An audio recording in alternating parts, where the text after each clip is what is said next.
বাপরে, আজকে যদি তুমি তওবা না করো, আজকে যদি মালিকরে ভয় না করা, কোন দিন করবা বলো?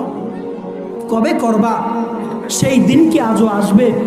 অন্ধকার জগৎ থেকে কি ফিরে আসবা তুমি? একদিন কি সময় হবে না? সেই দিন কি আসবে না তোমার? একদিন দেখবেন রাত হয়ে যাবে, ফজরে আজান হবে, কিন্তু বাপ আপনি উঠবেন না। উঠবেন? ফজরে আজান হবে, সন্তান উঠবে না। ফজরে আজান হবে, যুবক তুমি উঠবা না। ফজরে আজান হবে, মা উঠবে না। ফজরে আজান হবে, দাদা উঠবে না। ফজরে আজান হবে, বংশের যত মানুষ আছে না উঠতে পারে, না উঠতে পারে।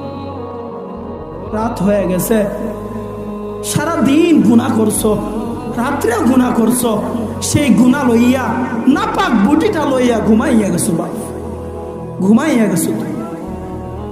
মালিক বলেন, এই যে নাপাক বডি লিয়া ঘুমাইলা, নাপাক শরীরে ঘুমাইলা, গুনাহ লইয়া ঘুমাইলা, আমি যদি চাই এই নাপাক দেহটাকে, নিতর দেহটাকে ফালাইয়া রাইখা রূহটা এখনই নিয়ে আসতে পারি, নিয়ে আসতে পারি। বাপ, ফজরে আজান হয়ে গেল, ঘুম থেকে উঠলা না, জাগ্রত হইলা না, মা আসে বাড়ি, সন্তান ওঠ, বাবা আসে, সন্তান ওঠ, সন্তান এসে ডাকে আব্বাজান ওঠেন না, দেখেন শরীরটা ঠান্ডা হয়ে গেছে, বিদায় হয়ে গেছে, চলে গেছে, মায়ার দুনিয়া ত্যাগ করছে, সকাল হয়ে গেছে।